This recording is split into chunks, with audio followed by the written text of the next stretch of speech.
Όλη μου την παιδική ηλικία, εκτός από σκηνικά, έφτιαχνα και σαλόνια και κρεβατοκάμαρες σε μικρογραφία από χαρτόνι. Το ιδανικό μου ήταν οι κρεβατοκάμαρες που έβλεπα στο βουβό κινηματογράφο. Ένα είδος έτσι μπάσταρδο Λουισέζ. Οι κρεβατοκάμερες που κοιμόταν η Ζακομπίνη, η Μπερτίνη, η Μενικέλη και παίζανε οι ηθοποιοί Καρμινάτη, Κόλο. Οι γονείς πώς αντιμετώπισαν την ευαισθησία που είχες στη ζωγραφική? Από μικρό παιδί μου μαζεύανε τα παιχνίδια ως μια πηγή βρώμας και καταστασίας. Γι' αυτό τώρα που είμαι δεύτερος αφήνω το σπίτι μου ακατάστατο, γιατί δεν υπάρχει κανένας να μου πει ότι είμαι ακατάστατος. 17 χρονών ο πατέρας μου είπε τώρα θα τελειώσει το γυμνάσιο και πρέπει να μου πεις τι θα κάνεις από εδώ και στο εξής. Λέω εγώ αποφάσισα να γίνω ζωγράφος και ίσως και σκηνογράφος. Λέει μπορείς να με επιστοποιήσεις ότι έχεις ταλέντο, ότι θα γίνεις τόσο διάσημος όσο ο Αραβαντινός? Λέω δεν ξέρω αν θα αποκτήσω τόση δόξα. Τότε πώς θα ανοίγεσαι σε ένα πέλαγος χωρίς να ξέρεις αν θα μπορέσεις να γίνεις τόσο διάσημος? Λέω ένα πράγμα μπορώ να πιστοποιήσω, ότι είτε αποτύχω, είτε επιτύχω, είτε κερδίσω, είτε δεν κερδίσω, θα έχω επιμονή και υπομονή. Λέει μάθε μια επιστήμη τουλάχιστον, σπούδασε χημικός, σπούδασε δικηγόρος. Μιλάς πολύ εύκολα από μικρό παιδί, γιατί δεν γίνεσαι δικηγόρος?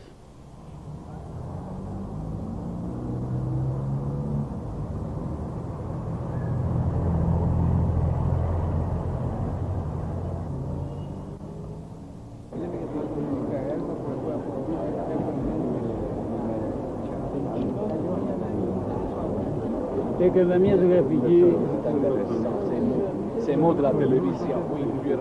αντίθετη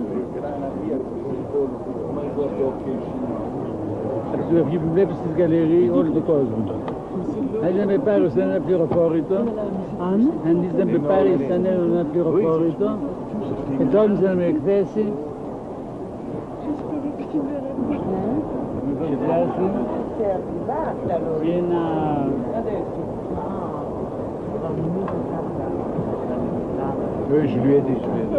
και με θεωρεί και να με γνωρίσει. Τους καλύτερους ανθρώπους Ιταλίας.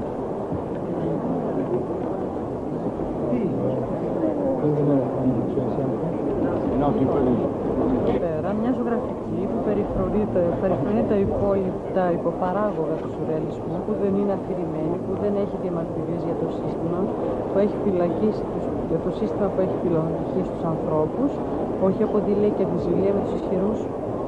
Αν τους θα δώσει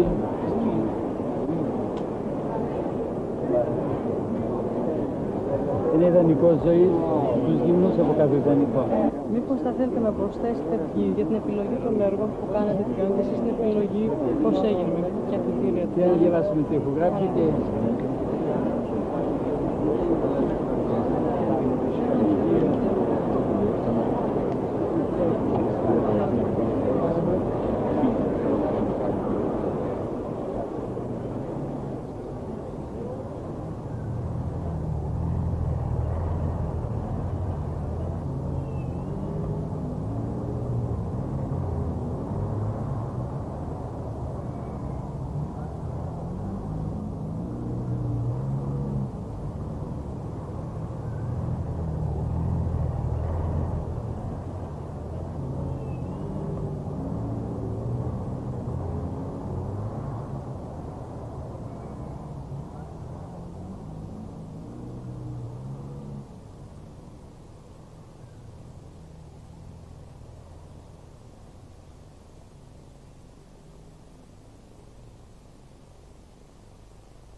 Παίρνω τα καλά που μου δώσανε. Ο πατέρας μου έδωσε να καταλάβω πως αν δεν δουλέψω δεν θα ζήσω. Η μάνα μου έδωσε αυτή την πίστη στη θρησκεία που είναι ανάλογη σαν την πίστη στο θέατρο. Βαθιά και συγχρόνως πολύ ελαφριά. Εκριτικάριζε τους παπάδες, άμα τους καλούσε να κάνουν αγιασμό στο σπίτι και παράκληση.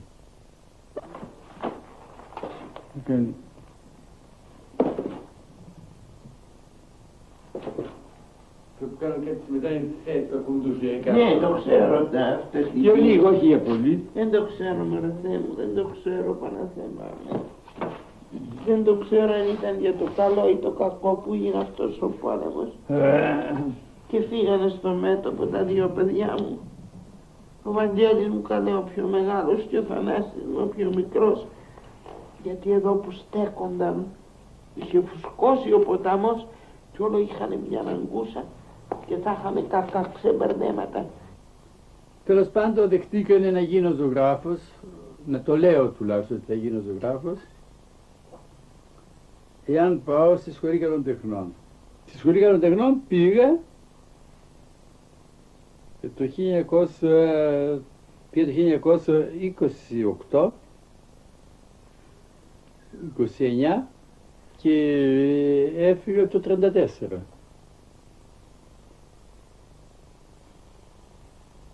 Στο μεταξύ εγώ γνώρισα από μια συμμαθήτριά μου τον Κόντογλου.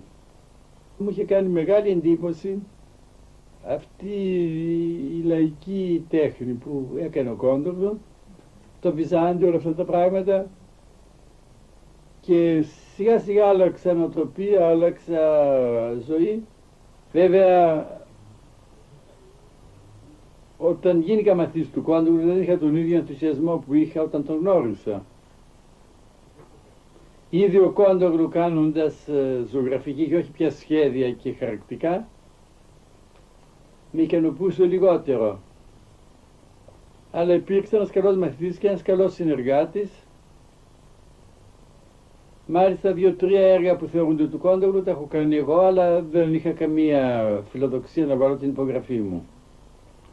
Άμα τύχαινε και αρέσανε αυτά τα έργα, μου λέγει ο Κόντογλου, έχεις λεφτά εσύ, εγώ έχω οικογένεια, είμαι φτωχός, άσε να τα πουλήσω και βάζω το όνομά μου. Αυτοί δεν καταλαβαίνουνε. Καμιά φορά τα διόρθωνε και λίγο. Τώρα είδα τον κατάλογο της Πινακοθήκης, υπάρχει ένας Άγιος Γιώργης. Είναι δικό μου έργο αυτό, δηλαδή το έχω αντιγράψει από τα μετέωρα, από το Φράγκο Κατελάνο. Αυτά τα λέω έτσι ιστορικός, δικό δικαιώματα. Άλλωστε τότε αυτή ήταν η συμφωνία, να είμαστε ένα ανώνυμο εργαστήρι και να μην υπάρχουν ονόματα και υπογραφές.